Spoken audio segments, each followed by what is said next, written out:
Good morning my dear friends, this is Shiv Mani sir. Trikon classes में आपका स्वागत है। आज हम लोग लेके आए हैं इंट्रोडक्शन ऑफ ट्रिग्नोमेट्रिक फंक्शन। आज हम लोग देखेंगे कि ट्रिग्नोमेट्रिक फंक्शन जो हैं sine theta, cos theta, tan theta, cot theta, sec theta, cosec theta, ये छः हैं। ये छः किस प्रकार से बनाए गए हैं और कैसे इनके एप्लीकेशंस करेंगे, किस प्रकार से इनके हम क्वेश्चन सॉल्व करेंगे, सभी प्रकार की चीज़ों पर आज हम डिस्कस करेंगे। और उम्मीद करता हूं कि आप लोग भी शायद इनमें से बेसिक जानकारी कर रखे होंगे। ये टॉपिक्स जो हैं हमारे एसएससी, बैंक, रेलवे जैसे कई एग्जाम्स में ट्रिग्नोमेट्रिक फंक्शन जैसे एडवांस मैथ का जो पोर्शन होता है, एडवांस मैथ के पोर्शन पे ये चीज़ें पूछी जाती हैं।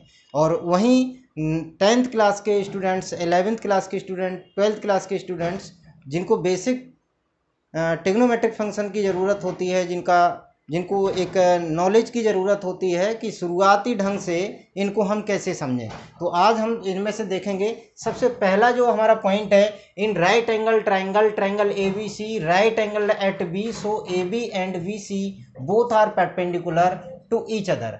इसमें बताया गया है कि जैसे कि अगर हम कोई पॉइंट लेते हैं, ये लिया हमने राइट एंगल ट्राइंगल, राइट। इस राइट एंगल ट्राइंगल के अंदर अगर हम देखेंगे तो ये है right angle at B, right angle at B है और ट्राइंगल कौन सा है, ए बी सी। अब ए को यहाँ लिख सकते हैं या सी को यहाँ लिख सकते हैं, इस बात को हम समझ पाए हैं।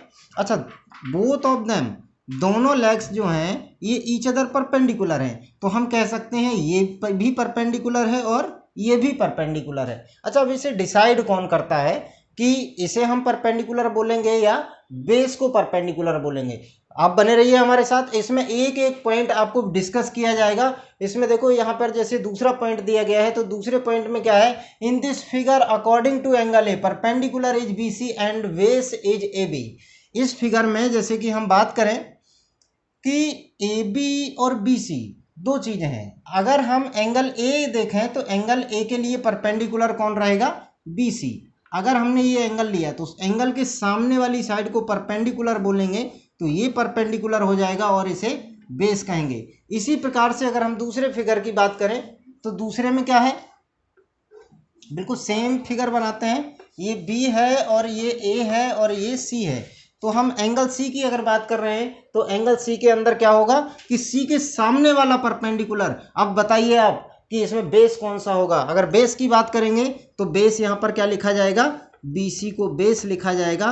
क्यों, एंगल अगर हमने सी लिया, यहाँ से इन दोनों से हमें क्या फाइंड करने को मिलेगा। अगर आपसे कहा जाए कि साइन ए का वैल्यू क्या होगा और यहाँ से कहा जाए कि साइन सी का वैल्यू क्या होगा, अगर मान लो मैंने से साइड से लिख दी, ये 3 सेंटीमीटर है, ये 4 सेंटीमीटर है, ये 5 सेंटीमीटर है, तो इन दिस केस आप क्या जवाब देंगे इनके। देखिए, उम्मीद करता हूं कि आप लोगों को ये चीज़ें पहले से आती होंगी, और अगर नहीं आती हैं तो बने रहिए हमारे साथ। एक एक पॉइंट पर आज हम डिस्कस करने वाले हैं। यहाँ पे देखो, कोई भी चीज़ होती है हम जानते हैं परपेंडिकुलर अपॉन हाइपोटेनियस होता है, क्या, साइन थीटा। अभी हम बात करेंगे कि sign A, cos A, ten ए क्या है और कहाँ से आए हैं। इनको परपेंडिकुलर अपॉन हाइपोटेनियस के बराबर में लिखते हैं, इसको क्यों लिखते हैं अभी हम लोग आगे चर्चा करेंगे। ए एंगल है, एंगल ए है इस पर, तो ए के अकॉर्डिंग देखेंगे तो बी सी को परपेंडिकुलर बोलेंगे, तो यहाँ पे लिखा जाएगा बी सी और हाइपोटेनियस ए सी, राइट। यहाँ पे अगर हम बात करें तो साइन सी, सी के सामने वाली साइड है वो परपेंडिकुलर बोली जाएगी, तो परपेंडिकुलर पे क्या आएगा, ए बी अपॉन में हाइपोटेनियस पे क्या आएगा, ए सी। अब यहाँ पे ए बी का वैल्यू क्या है, 4 है, और हाइपोटेनियस ए सी का वैल्यू क्या है, 5 है, तो साइन सी का वैल्यू क्या आ गया अपने पास, 4/5। अगर हम साइन ए की बात करें तो बी सी का वैल्यू क्या है, बी सी को आप चेक करेंगे, बी सी की जगह पर हमने 3 लिखा हुआ है और ए सी की जगह पे 5 लिखा हुआ है।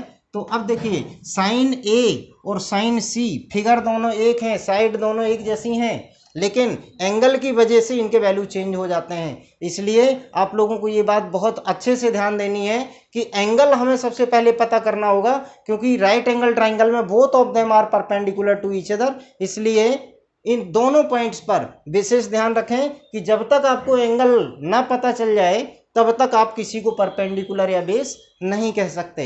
और खास बात, hypotenuse of hypotenuse AC will remain same in both cases. दोनों केसेस में आपने देखा होगा कि AC और AC दोनों केसेस में हाइपोटेनियस सेम है। इस बात को समझ पाए हैं। चलिए नेक्स्ट टॉपिक पर बात करते हैं। अब देखिए, अगर कोई राइट एंगल ट्राइंगल होता है तो उस राइट एंगल ट्राइंगल की अगर बात करेंगे तो राइट एंगल ट्राइंगल में कितनी साइड्स होती हैं। सपोज दैट हमने इसमें कोई भी वर्टेक्स का नाम नहीं दिया हुआ है, हम केवल इसको एज्यूम करके चलते हैं कि ये परपेंडिकुलर है, ये बेस है और ये हाइपोटेनियस है। तो देखो हुआ क्या कि जैसे राइट एंगल ट्राइंगल था, राइट एंगल ट्राइंगल में हमारे पास 3 साइड्स होती हैं, 3 साइड्स हैं। इन 3 साइड्स में 2-2 साइड को लेकर के रेशियो जब तैयार किए गए तो उनको कोई एक नाम देना था। जैसे कि फिजिक्स में बहुत सारे ऐसे कांस्टेंट होते हैं, वो कांस्टेंट क्या होते हैं, वो एक टाइप के रेशियो होते हैं। उसी प्रकार से मैथमेटिक्स में भी ट्रिग्नोमेट्री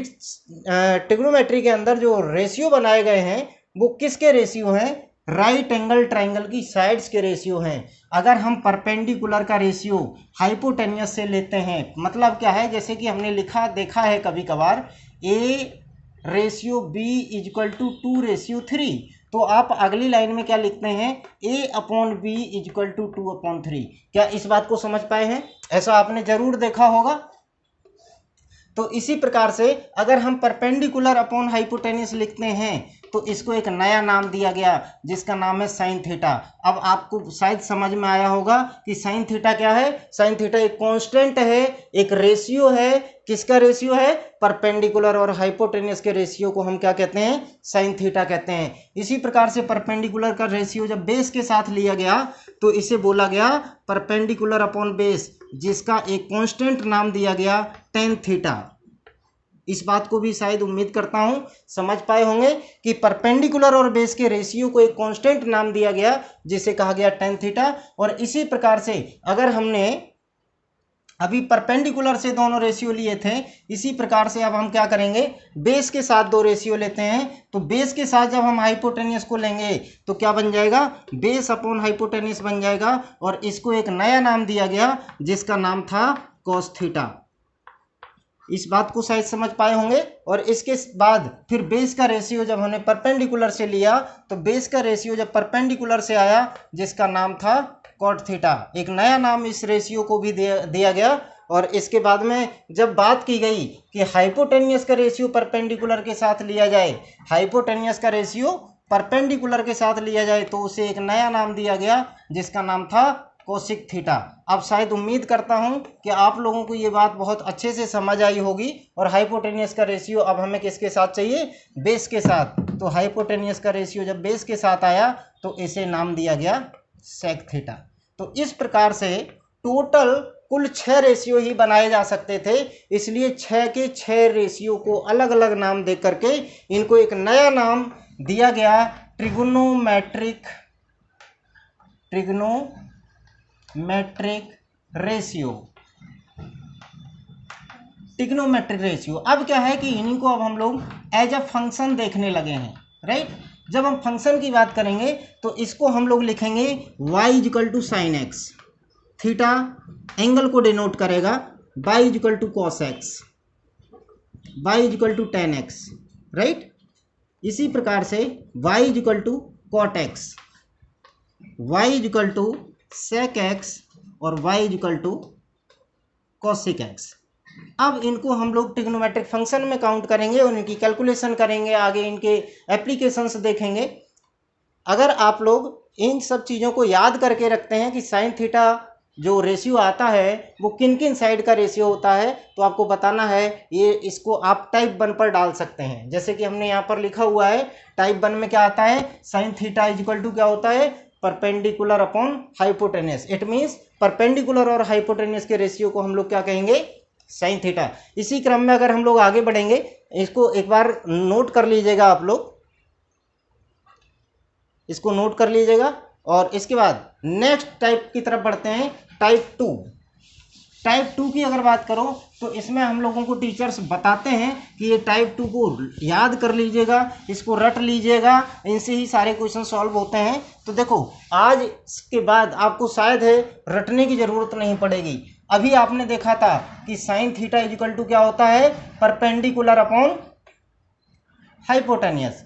तो cos थीटा की अगर cosec थीटा की बात करो तो cosec थीटा को हम क्या लिख सकते हैं 1/sin थीटा। लेकिन क्यों, अगर हम cosec थीटा को 1/sin थीटा लिखेंगे तो कैसे लिखेंगे, और sin थीटा को 1/cosec थीटा लिखेंगे तो कैसे लिखेंगे।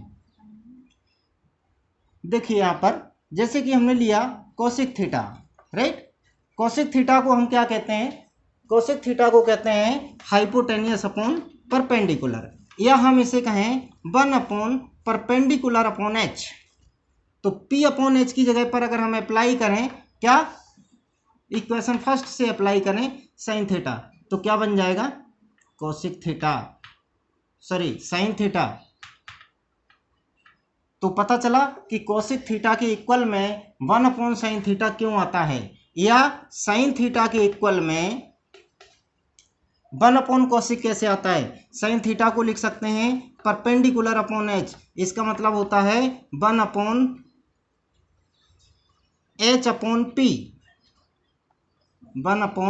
1/h/p। कैसे, हाई, अब इसे हम क्या लिखेंगे h/p। h/p का मतलब क्या होता है, अभी हमने पिछले टाइप पे देखा था, h/p का मतलब क्या होता है cosec थीटा, तो इसको हम लोग cosec थीटा लिख सकते हैं। इस बात को समझ गए। चलिए देखो, अगर इस चीज को नहीं समझ पाए हैं दोबारा से फिर से इसको एक्सप्लेन करता हूं। अगर आप यहां देखेंगे, अभी इस टाइप पर देखेंगे तो sin थीटा इजिकल टू क्या होता है P/h, और cosec थीटा इजिकल टू क्या होता है h/p। तो क्या कहेंगे, एक दूसरे के ये रेसिप्रोकल हैं कि नहीं है। अगर ये एक दूसरे के रेसिप्रोकल हैं तो हम कह सकते हैं कि sin theta is equal to 1/cosec theta होता है, और cosec theta is equal to 1/sin theta होता है। इस बात को समझ गए हैं। इसके बाद इसी टाइप पर अगर हम बात करें तो tan थीटा इजिकल टू क्या होता है, tan थीटा इजिकल टू होता है perpendicular upon base, and cot theta is equal to क्या होता है बेस अपॉन परपेंडिकुलर। अगर इन दोनों की बात करो तो एक दूसरे के ये क्या है रेसिप्रोकल हैं, और अगर ये एक दूसरे के रेसिप्रोकल हैं तो हम लोग क्या कहेंगे tan theta is equal to 1/cot theta, और cot theta is equal to 1/tan theta. इस बात को शायद हम लोग समझ पाए होंगे, इसको क्लियर कर लीजिएगा। और इसके बाद देखते हैं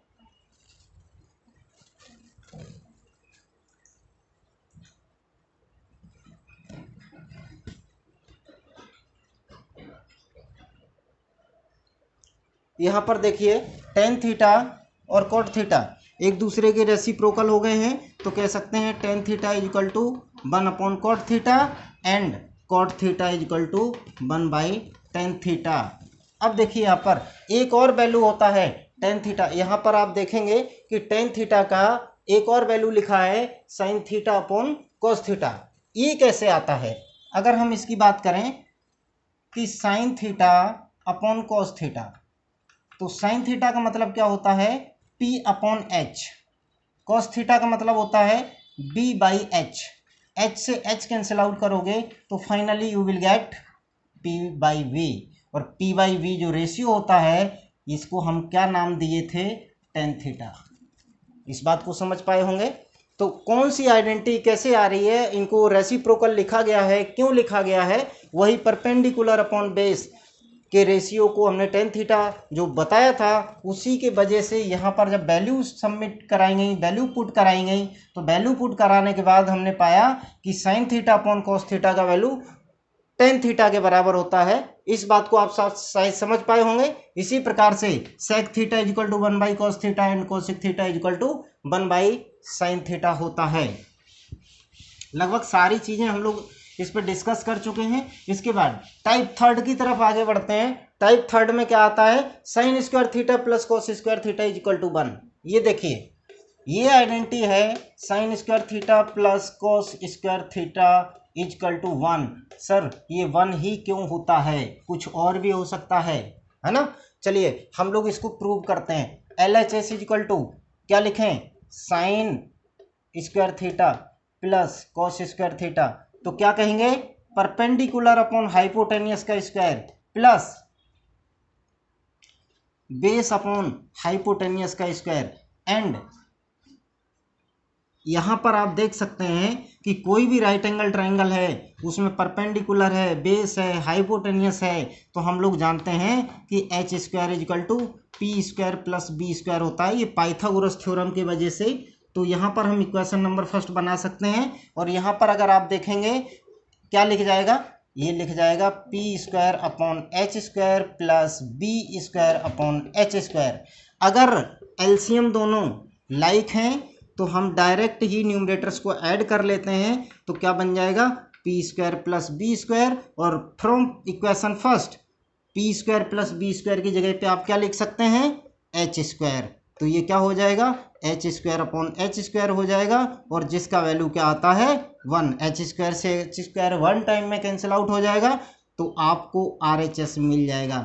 इस बात को आप शायद समझ पाए होंगे क्लियरली।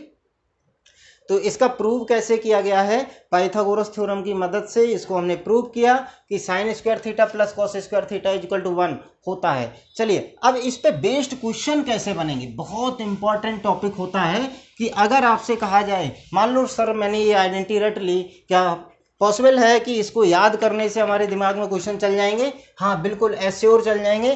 देखते हैं हम कैसे किस प्रकार से क्वेश्चन आएंगे। ये देखो अगर लिख के आया कहीं sine square 25 degree plus cos square 25 degree, तो आप आंसर क्या देंगे इसका 1। आप समझ पा रहे हो। अगर क्वेश्चन इस प्रकार से कोई लिख के आता है साइन स्क्वायर थीटा की जगह पर अप्लाई किया sign square 27 degree plus sine square 63 degree, तो सर आंसर क्या आएगा? तो यहाँ पर अगर आप देखेंगे दोनों में साइन स्क्वायर है, तो यहाँ पर हम लोग चेंजमेंट करके इसको लेकर आते हैं। अभी मैं आपको बताऊंगा कि ये चेंजमेंट कैसे करते हैं। इसको लिखेंगे हम लोग साइन 90 माइनस 27 डिग्री, तो क्या इसको लिखना गलत है? आप यहाँ पर देख सकते हैं 90 में से 27 को माइनस करोगे तो कितना आ जाएगा 63, और यहाँ पे 90 माइनस थीटा का कॉन्सेप्ट फॉलो करेंगे तो ये लगेगा sine square 27 degree plus cos square 27 degree. Both of them are equal, theta is equal, so you can say the value is 1। इसी प्रकार से अभी लास्ट टाइम में क्वेश्चन आया था जिसमें लिखा था a plus B upon 2ab plus cos square a plus B upon 2ab, और आपके पास 4 ऑप्शन होंगे। इन 4 ऑप्शन में लिखा होगा, यहाँ पे 1 लिखा होगा, -1 लिखा होगा, यहाँ पे 2ab अपॉन 5 या a प्लस बी अपॉन 7। इस प्रकार से जब आंसर दिए जाते हैं तो बच्चे का दिमाग चलता है कि सबसे पहले इन्हीं में से किसी को चेक कर लिया जाए, लेकिन फाइनली आपको क्या देखना है, एंगल आर इक्वल। दोनों के अगर एंगल इक्वल है तो आप क्या कहेंगे कि इनका आंसर 1 के बराबर होगा। अभी हम लोग क्वेश्चन सीरीज लेकर आ रहे हैं, क्वेश्चन सीरीज लेकर के आएंगे। अभी हम लोग ये समझ लेते हैं कि ये सब किस प्रकार से हमें तैयार करने हैं और इनके क्वेश्चंस कैसे बनाएंगे और इनका यूज क्या है। अच्छा एक चीज़ और, ये देखो ये वाला टाइप 2 है ना, ये टाइप 2 है। और इसके बाद अगर हम बात करें तो इसमें देखो टाइप 3, ये 2 टाइप ऐसे टाइप हैं किसी भी प्रकार के प्रूफ दैट के क्वेश्चन में आपको हेल्प करेंगे। प्रूफ दैट वाले जितने भी क्वेश्चंस आते हैं उन सब के लिए बहुत हेल्पफुल है। कौन कौन से? टाइप 2 और टाइप 3। टाइप 2 और टाइप 3 ऐसे 2 कंसेप्ट हैं जिनकी मदद से बहुत सारे क्वेश्चन, लगभग 90% क्वेश्चन हम लोग सॉल्व कर सकते हैं। चलिए यहाँ के बाद आगे चलते हैं।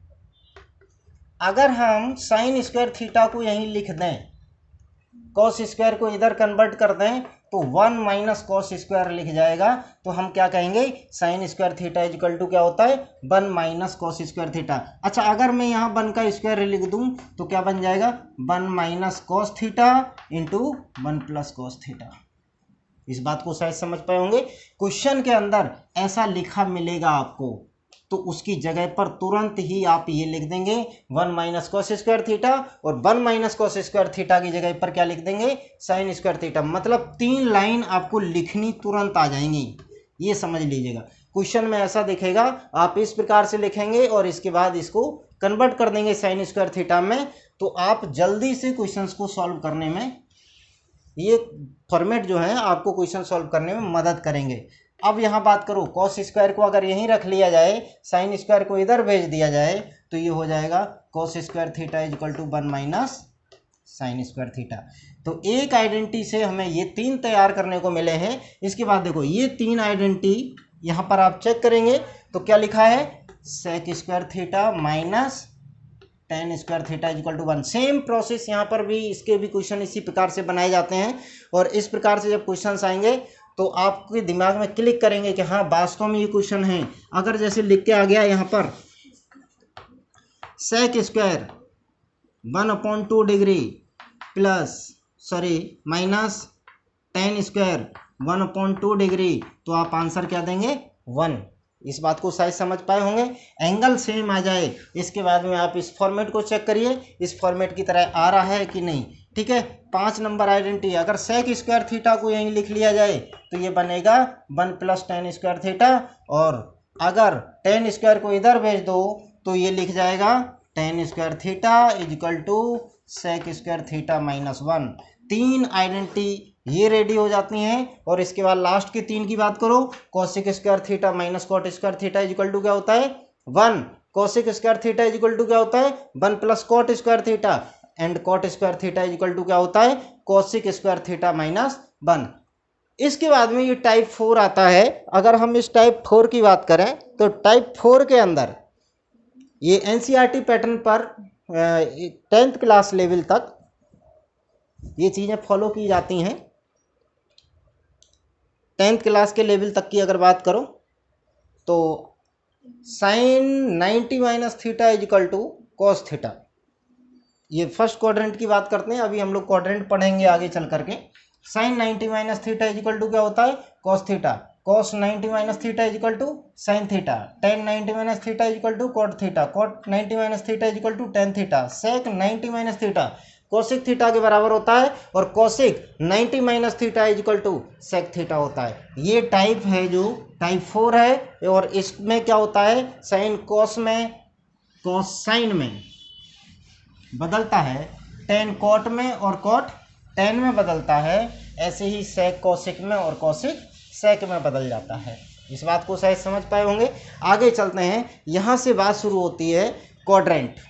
असली बात तो यहाँ से शुरू होती है टिग्नोमेट्री की, कि टिग्नोमेट्री में सारा खेल जो होता है वो होता है एंगल्स का। एंगल्स माने तो टिग्नोमेट्रिक फंक्शन के लिए ये एंगल्स जो होते हैं वो डोमेन का काम करते हैं, राइट। और जो वैल्यू होता है पूरे फंक्शन का, जैसे कि साइन 30 डिग्री का वैल्यू क्या होता है 1/2। तो जो ये 1/2 वैल्यू आया है पूरे फंक्शन का, इसको हम लोग रेंज कहते हैं, रेंज। ओके, तो डोमेन क्या होता है, अगर मैं इसी चीज को ऐसे लिख दूं y is equal to sine x, तो x की जगह पे जितनी चीजें आएंगी वो हमारी डोमेन में से आएंगी, और जो यहाँ पर वैल्यू जाएंगे y के वैल्यू जो होंगे वो हमारे रेंज होंगे। आगे हम लोग इन टॉपिक्स पे बात करने वाले हैं। ठीक है, अभी चलते हैं क्वाड्रेंट की तरफ। क्वाड्रेंट की तरफ आगे बढ़ते हैं। तो क्वाड्रेंट्स में क्या है, ये 4 क्वाड्रेंट्स होते हैं। 0 डिग्री, यहाँ से अगर एंगल मेजरमेंट करके चलोगे तो अब तक हम लोग कितना एंगल कवर कर चुके हैं 90 डिग्री, राइट। और यहाँ से जब आगे बढ़ोगे तो फिर हमने कितना कवर कर लिया है 90 डिग्री, तो ये हो जाएगा 180 डिग्री। यहाँ से आगे बढ़ोगे तो कितना कवर हो जाएगा, अब तक 90 ऐड कर दो इसमें तो ये आ जाएगा कितना 270 डिग्री। और 270 डिग्री में अगर आप 90 ऐड कर देते हो तो ये एक कंप्लीट सर्कल बन जाता है, मतलब कंप्लीट एंगल बन जाता है। इसका मतलब है कि हमने एक राउंड पूरा कर लिया है, और वो एक राउंड कितने एंगल के बराबर होता है 360 डिग्री के बराबर। ऐसे ही फर्स्ट राउंड कंप्लीट होने के बाद हम कितना एंगल का मेजरमेंट कर लेते हैं 360 डिग्री। इनको याद कर लीजिएगा, बहुत इंपॉर्टेंट रहेंगे आप लोगों के लिए। और second round, first round complete करने के बाद कितना एंगल कवर हो जाता है 360 डिग्री। सेकेंड राउंड कंप्लीट करने के बाद कितना एंगल कवर हो जाता है 720 डिग्री। थर्ड राउंड कंप्लीट करने के बाद कितना डिग्री एंगल कवर हो जाएगा 1080 degree, right. Fourth round complete करने के बाद कितना एंगल कवर हो जाएगा 1440 डिग्री। और फिफ्थ राउंड कंप्लीट करने के बाद कितना एंगल कवर हो जाएगा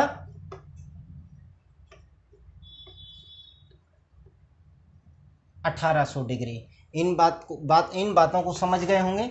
चलिए अब यहाँ पे एक दूसरी बात और करेंगे, इनको नोट कर लीजिएगा आप लोग, ये बहुत ही ज़रूरी हैं, इनसे बहुत सारे क्वेश्चन सॉल्व होंगे आपके। आगे मैं जो सीरीज लेकर के आऊँगा, आगे जो क्वेश्चन सीरीज लेकर के आऊँगा उसमें आपको पता चलेगा कि इनका वास्तव में यूज कितना है। और अगर आपने ये सारी चीज़ें कंप्लीट कर ली, गारंटी से कहता हूँ कि आपको पेन नहीं उठाना पड़ेगा, बिना पेन उठाए आप लोग आंसर कर सकते हैं। चलिए यहाँ पर एक चीज़ और डिस्कस करते हैं। आप लोगों ने जाना होगा कि जो पाई होता है, पाई का वैल्यू 180 डिग्री होता है। एक पाई का वैल्यू 22/7 लिखते हैं, एक पाई का वैल्यू 3.14 लिखते हैं। तो पाई के ये जो वैल्यूज हैं, ये जगह जगह पर इनके अलग अलग उपयोग हैं और अलग अलग इनके यूजेज हैं, राइट। अगर हम यहाँ डिग्री मेजरमेंट में बात करें कि पाई रेडियन, इसको क्या कहते हैं, पाई रेडियन, सी बनाते हैं इसके ऊपर छोटा सा, पाई रेडियन डिनोट करते हैं इसको। तो जब एंगल में दोनों की बात करते हैं तो पाई रेडियन लेते हैं। रेडियन और डिग्री का इनका एक रिलेशनशिप है। ऐसे ही यहाँ पर जो पाई है, ये पाई जो है ये कांस्टेंट है। ये कांस्टेंट किसका है, जो इसका सरकमफेरेंस होता है। आप जानते हैं सर्कल का circumference 2πr is equal to circumference of circle. अगर मैं बात करूं तो पाई इजकल टू क्या हो जाएगा, circumference upon 2 time of radius. 2 time of radius को हम लोग क्या कहते हैं, c अपॉन d। मतलब 2 टाइम ऑफ रेडियस का मतलब होता है डायमीटर ऑफ द सर्कल। तो यहाँ पर जो 22/7 वैल्यू अगर लेकर के चलते हैं तो वो 22/7 लिया क्यों। पाई का एक वैल्यू है, पाई एक इरेशनल नंबर है, राइट, इरेशनल नंबर है। पाई का वैल्यू है 3.14 समथिंग ऐसे, और ये non terminating and non recurring होता है। बट जब हमने देखा कि 7 से डिवाइड करने पर 22 को 3.142857 इस प्रकार से ये चलता जाता है। इसका मतलब है कि ये जो वैल्यू है, ये वैल्यू है नॉन टर्मिनेटिंग एंड रिकरिंग। इसमें यहाँ से लेकर के यहाँ तक इतने डिजिट रिपीट होते हैं बार बार, राइट। अब पाई का value 3.14 and dot dot dot so on अलग अलग टाइप का था। ये non terminating and non recurring है। बट एनसीईआरटी 2 डिजिट का पैटर्न फॉलो करता है।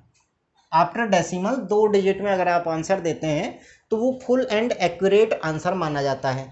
अब जब इसका वैल्यू 3.14 था और इसका वैल्यू भी 3.14 आ रहा था, तो एक सिमिलर यहाँ पे जो इक्वल टू वाला वैल्यू है ना, ये तो इनने क्या बताया कि 22/7 पाई के बराबर नहीं होता, बल्कि सिमिलर टू पाई है।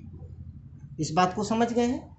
पाई इक्वल टू 22/7 लेते हैं, लेकिन एग्जैक्ट वैल्यू बराबर नहीं है पाई का और 22/7 का। 22/7 रेशनल नंबर होता है और पाई इरेशनल नंबर होता है।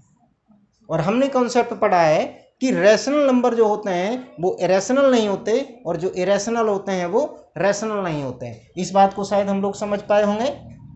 तो आज से हम लोग इसको क्या समझेंगे, वैल्यू इक्वल लेते हैं बट एग्जैक्ट इक्वल नहीं है, अप्रोक्सीमेट वैल्यू है। इट मीन्स सिमिलर टू पाई है। ये 22/7 का वैल्यू पाई के वैल्यू के सिमिलर है, लगभग बराबर है, इसलिए हम 22/7 को पाई के जगह पर यूज करते हैं, राइट। अच्छा, अब यहाँ पर हमें ये चीज़ बतानी सिर्फ इसलिए पड़ गई कि सभी आप लोग कंफ्यूज हो जाते हैं इस बात को लेकर के कि सर कहाँ पर हम कौन सा वैल्यू कैसे यूज करेंगे, राइट। तो रिक्वायरमेंट होती है। अच्छा, ये क्या होता है, रेडियन और डिग्री का मेजरमेंट। डिग्री और रेडियन का मेजरमेंट जब होगा तो वहाँ पे बताया कि भाई पाई का वैल्यू 180 डिग्री है, तो हम पूछेंगे आपसे π/2 का वैल्यू कितना हो जाएगा। मतलब 2 से डिवाइड करने पर, पाई को 2 से डिवाइड किया तो 180 को 2 से डिवाइड करने पर क्या मिल जाएगा, 90 डिग्री। तो π/2 का वैल्यू क्या है 90 डिग्री है। अगर मैं कहूँ आपसे π/3 का वैल्यू क्या आ जाएगा तो आप क्या बताएंगे 60 डिग्री। π/4 का वैल्यू क्या आ जाएगा तो आप क्या बताएंगे 45 डिग्री। और π/5 का वैल्यू क्या आ जाएगा आप बताएंगे 36 डिग्री। इस बात को समझ गए होंगे।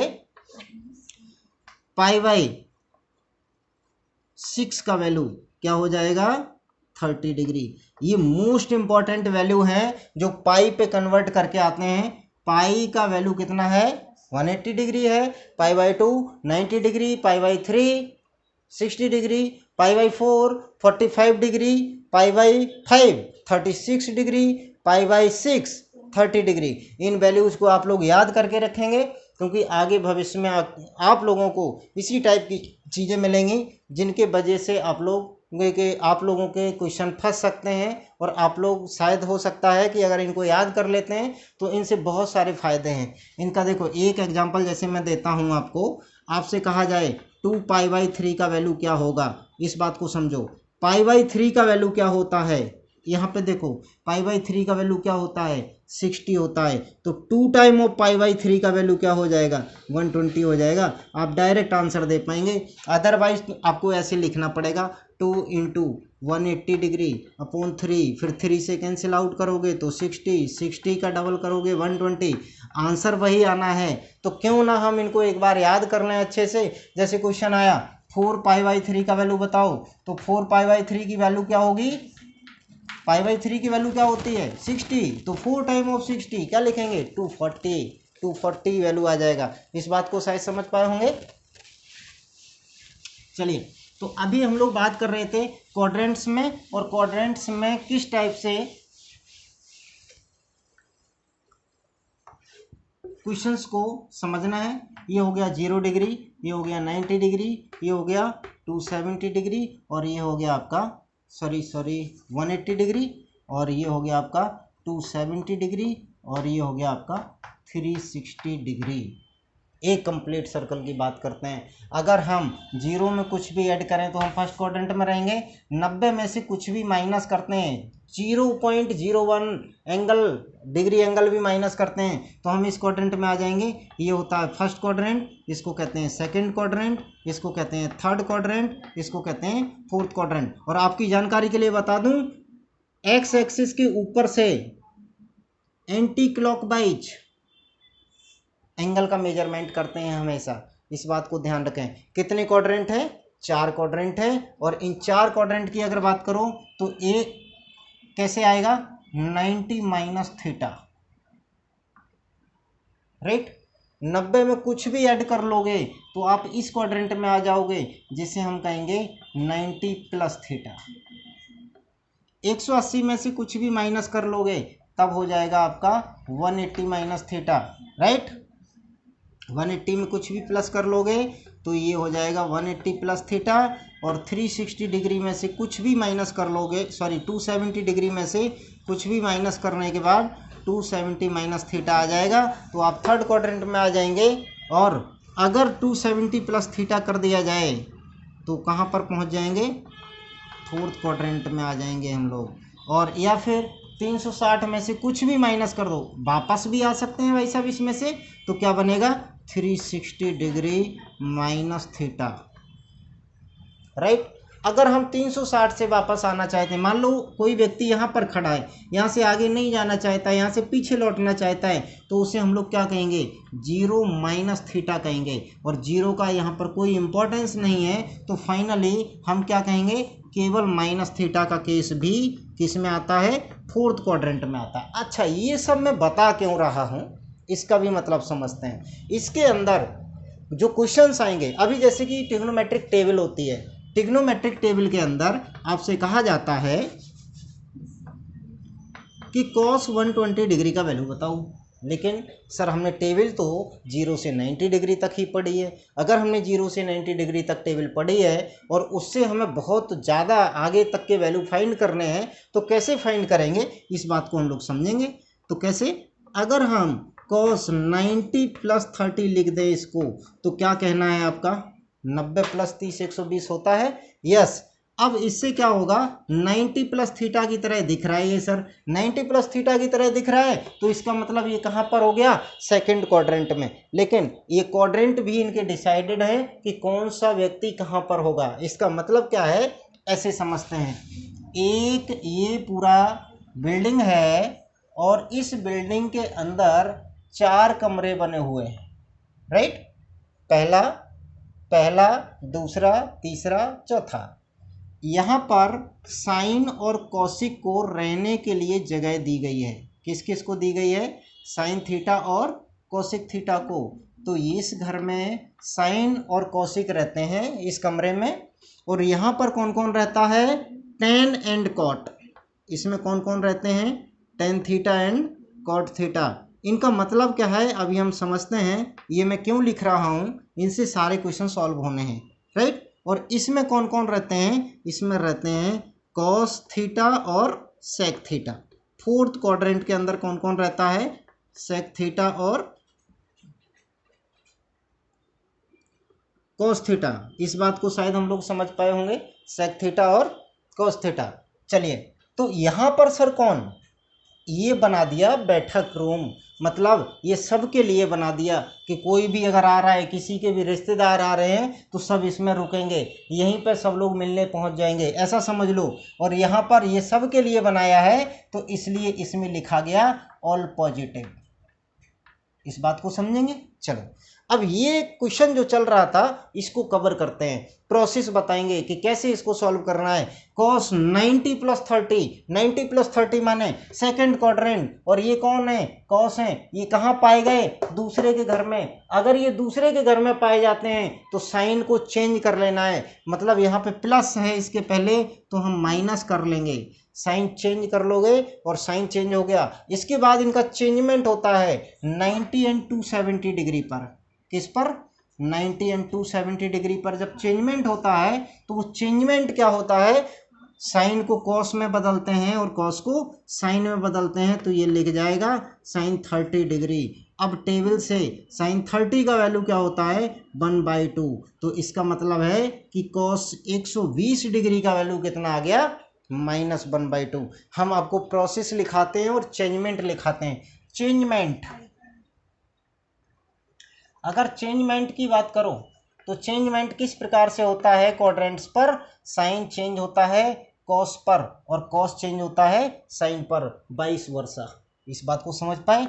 टेन को चेंज करते हैं कॉट पर और कॉट को चेंज करते हैं टेन पर, और इसके बाद में क्या होगा, सेक, सेक को चेंज करेंगे कॉसिक पर और कॉसिक को चेंज करेंगे सेक पर। चेंजमेंट एट ओनली, यहाँ पर एक लाइन लिखनी है, इसको समझेंगे। चेंजमेंट एट ओनली 90 डिग्री और 270 डिग्री, या तो 90 डिग्री पे चेंज करोगे या फिर 270 डिग्री पर चेंज करोगे, अदरवाइज आपको चेंजमेंट ये नहीं करना है, ठीक है। क्वेश्चन को सॉल्व करने की प्रोसेस बताता हूँ। प्रोसेस में क्या करना है आपको, ये प्रोसेस याद रखोगे, एक भी पहला स्टेप है, एक भी क्वेश्चन गलत नहीं जाएगा अगर प्रोसेस याद रखोगे। पहला स्टेप है कि सबसे पहले भाई साहब क्वाड्रेंट फाइंड कर लो। जैसे ही आपने क्वाड्रेंट पता कर लिया आपको पता चलेगा कि वो अपने घर में है कि नहीं है। अगर वो अपने घर में नहीं है तो इसका मतलब होगा कि वो नेगेटिव साइन, उसके सामने नेगेटिव साइन लगा देंगे, उसके पहले नेगेटिव साइन ले लेंगे। क्वाड्रेंट जैसे ही आपको पता चलेगा आप साइन को लगा देंगे, और जैसे ही साइन पता चल जाएगा फिर आपको चेक करना है चेंजमेंट। 3 प्रोसेस में ये क्वेश्चन को ख़त्म करेंगे। पहले क्वाड्रेंट पता करेंगे, फिर साइन लगाना है कि नहीं लगाना है ये आप डिसाइड करेंगे, और इसके बाद में आपको चेंजमेंट देखना है कि वो 90 है 270 है तो ही चेंज करना है, अदरवाइज चेंज नहीं करना है। चलो इसके हम लोग क्वेश्चन निकालेंगे। क्वेश्चन कैसे सॉल्व करेंगे, यहाँ पे हम लोग कुछ क्वेश्चन कर लेते हैं इसके, और बाकी का सब आपके सामने अभी लिखा हुआ है। चलिए पहला पॉइंट लेते हैं,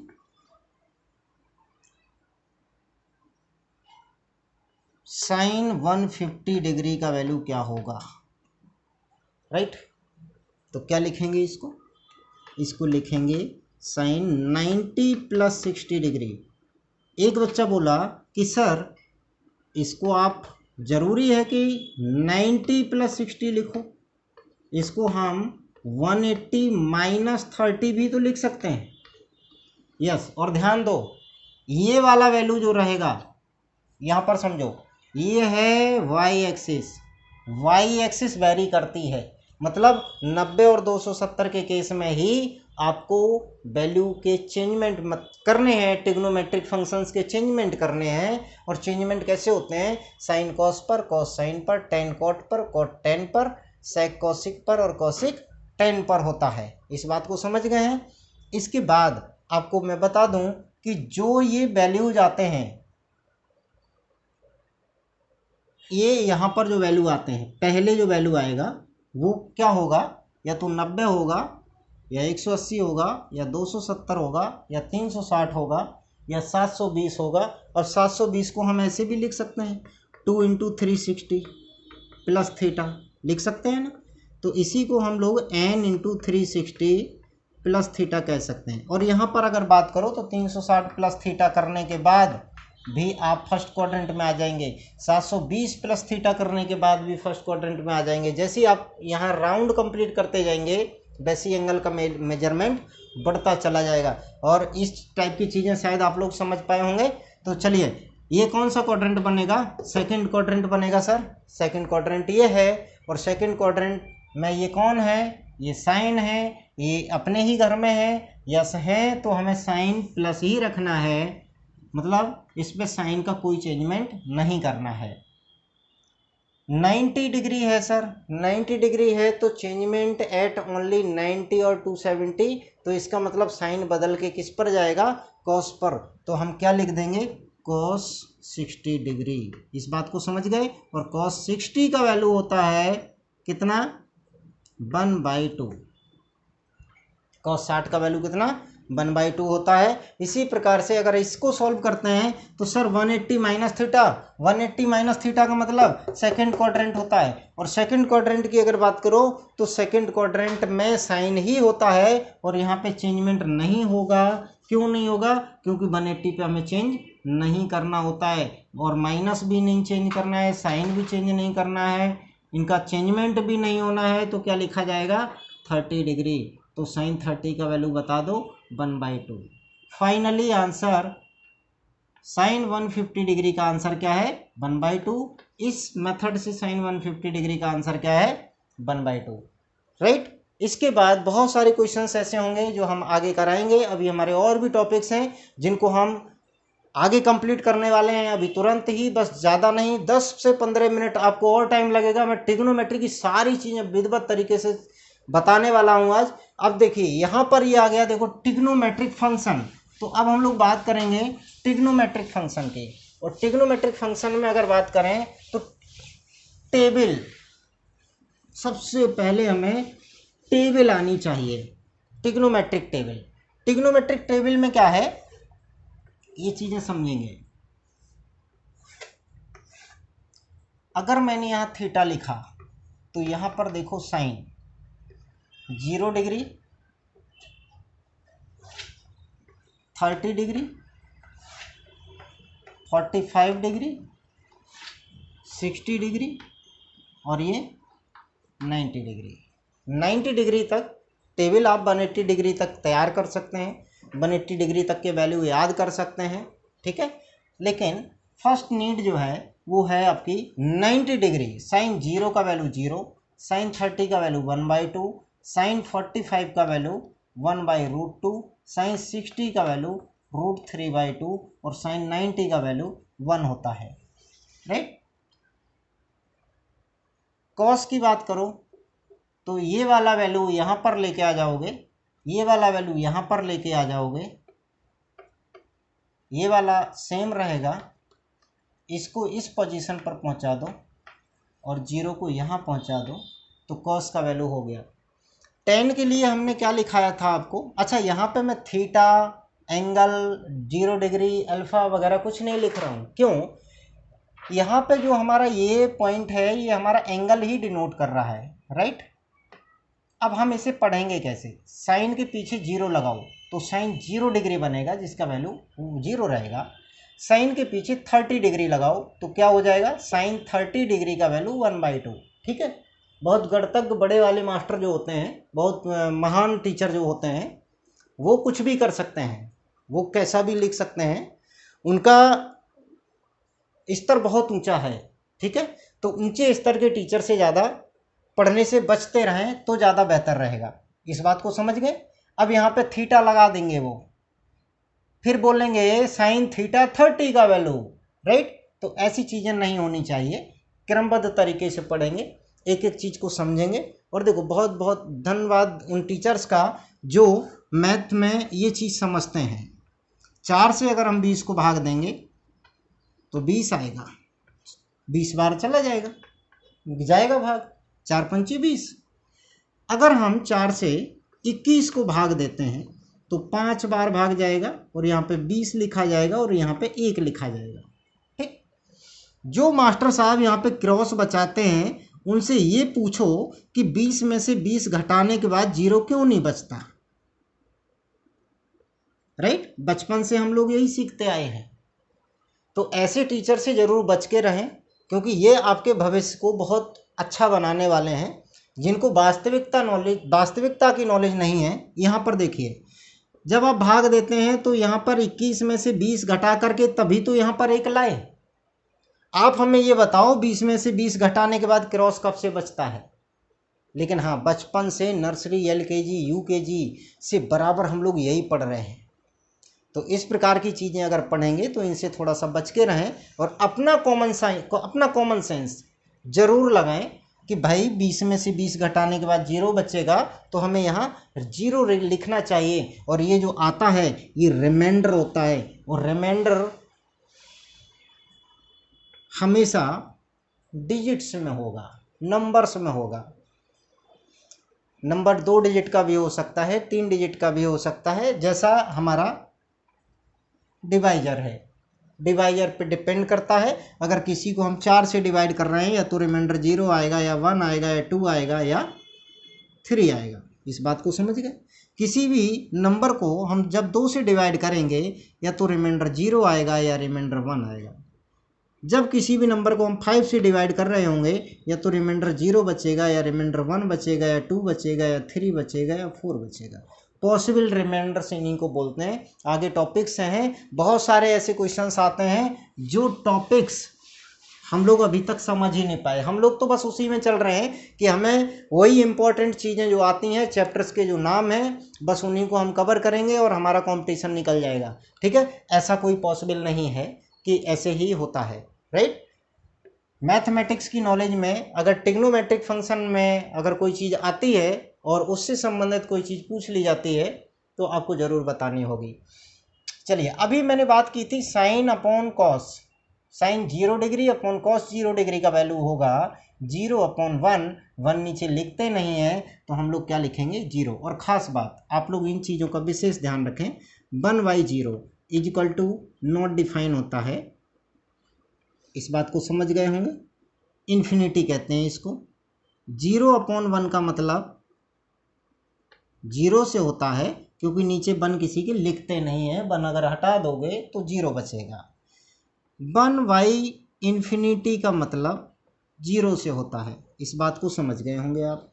ठीक है, ये 3 चीज़ें आपको याद रखनी है ताकि कैलकुलेशन कभी गलत ना हो। बहुत सारी बेसिक पॉइंट्स मैथमेटिक्स की जो रियल कैलकुलेशन है उन पे हम लोग बीच बीच में बात करते रहते हैं, तो उनको भी बीच बीच में समझना होगा, राइट। इनको आप अगर तैयार कर लेते हैं, वास्तव में बड़े इंटरेस्टिंग फैक्ट हैं जो कि हम लोगों को आने चाहिए। चलिए, अब बात करते हैं sine 30 degree upon cos 30 degree माने टेन 30 डिग्री। 2 से 2 कटेगा, 1/√3 बच जाएगा। इसके नीचे ये कटेगा तो इसका मतलब 1 हो जाएगा। 2 से 2 कटेगा, √3/1 लिखेंगे तो 1 को नीचे लिखते नहीं है। 1/0 का मतलब होता है नॉट डिफाइन। ये अभी हमने बोला है इन्फिनिटी, राइट।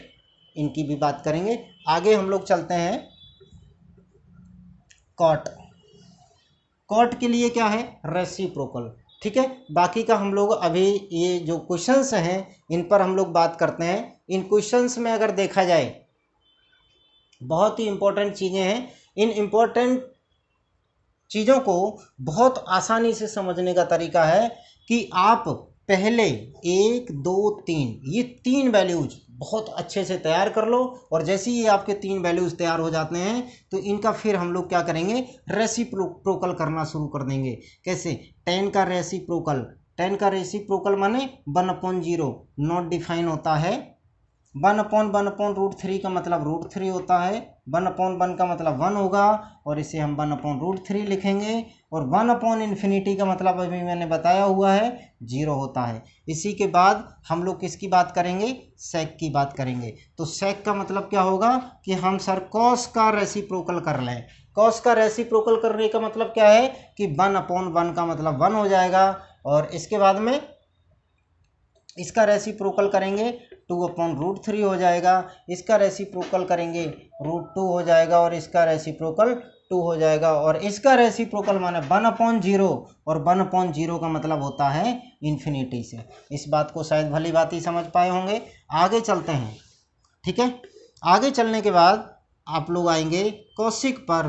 कौशिक को साइन का रेसिप्रोकल बनाना है, तो 1/0 का मतलब होता है इन्फिनिटी, 1/1/2 का मतलब होता है 2, और √2/1 हो जाएगा ये, और ये 2/√3 हो जाएगा, और इसका मतलब होगा 1/1 दैट इज 1।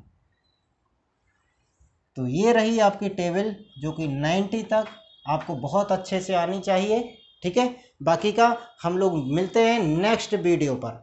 अगर आपको हमारी वीडियो पसंद आई है तो इसे बहुत ज़्यादा से ज़्यादा शेयर करें, और इसे उन सब बच्चों तक पहुंचाएं जिनको वास्तव में इन सब चीज़ों की ज़रूरत है, रियल नॉलेज की ज़रूरत है। आप लोग अगर जैसे पढ़ाई कर रहे हैं, और पढ़ाई करने के साथ साथ आपके साथी सहयोगी जो हैं उनको भी अगर बेहतर कंटेंट मिल रहा है और मिल जाए आपकी मदद से, तो आपका और उन सभी बच्चों का भला होगा, और सारे के सारे एग्जाम्स में आप लोग बहुत अच्छी मेहनत करके अच्छे मार्क्स लेकर के आ सकते हैं।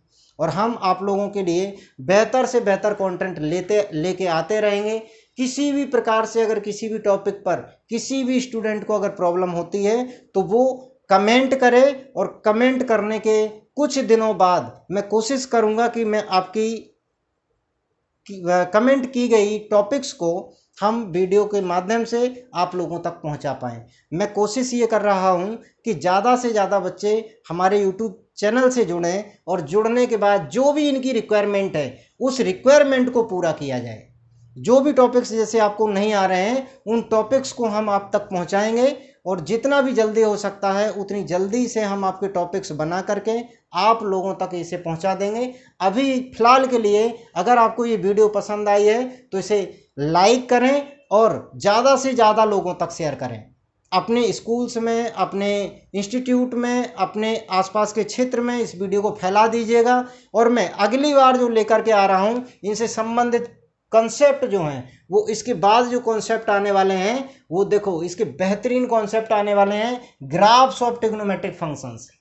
जब हम ट्रिग्नोमेट्रिक फंक्शंस के ग्राफ समझ जाएंगे तो उसके बाद ये सारी चीज़ें बिल्कुल शॉर्ट हो जाएंगी हमारे लिए। क्या क्या डोमेन होता है, क्या रेंज होता है, क्या मैक्सिमम वैल्यू ऑफ फंक्शन होती है, क्या minimum value of trigonometric function, इन सब पे हम लोग बात करेंगे।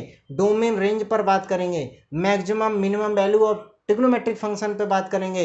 ये देखो, जैसे ये ग्राफ पेपर जो होंगे तो आगे चल करके हम ग्राफ पेपर वगैरह भी देखेंगे, ग्राफ बनाएंगे। इन सब चीज़ों को आपको ग्राफ के माध्यम से हम आगे बताने वाले हैं, राइट। तो आगे वाली जो सेकंड वीडियो इसकी आने वाली है बहुत इंटरेस्टिंग होने वाली है, और इस वीडियो को आप ज़रूर देखें।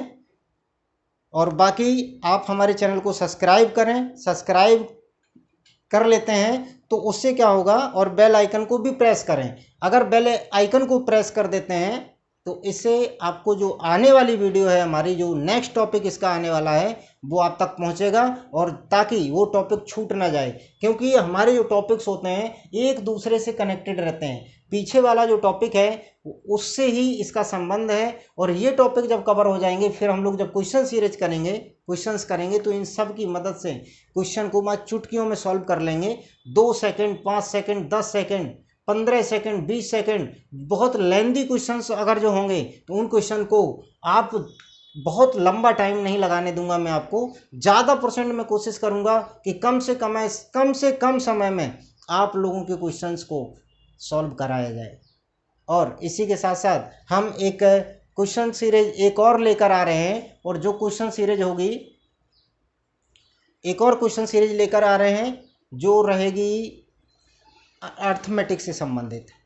अर्थमेटिक के पोर्शन पर जल्दी से आप लोगों को सारा कंटेंट देखने को मिलेगा इस यूट्यूब चैनल पर। और आप लोग अगर चाहते हैं कि इसको बहुत अच्छे और बेहतर तरीके से इस कंटेंट को पढ़ा जाए, शिवमणि सर के चैनल को अगर बहुत अच्छे से समझा जाए, तो इसके लिए आप एक एप्लीकेशन है उसे भी डाउनलोड कर सकते हैं, त्रिकॉर्ड क्लासेस के नाम से। जैसे कि ये अपना चैनल है, त्रिकॉर्ड क्लासेस के नाम से ही प्ले स्टोर पे आपको इसकी एप्लीकेशन मिल जाएगी। इस एप्लीकेशन पर आप जुड़ करके जो भी चीज़ें आप चाहते हैं उन चीज़ों को जल्दी से जल्दी आप तक पहुंचाया जाएगा, राइट। बाकी का हम लोग जो डिस्कस करेंगे नेक्स्ट पोर्शन जो रहेंगे क्वाड्रेंट्स के बाद, वो हमने आपको बताए हैं ग्राफ से संबंधित होते हैं। और ये ग्राफ जैसे ही आप कंप्लीट कर लेते हैं, ग्राफ कंप्लीट करने के बाद आप बहुत कम समय में इनके आंसर दे पाएंगे। Thanks for watching this video.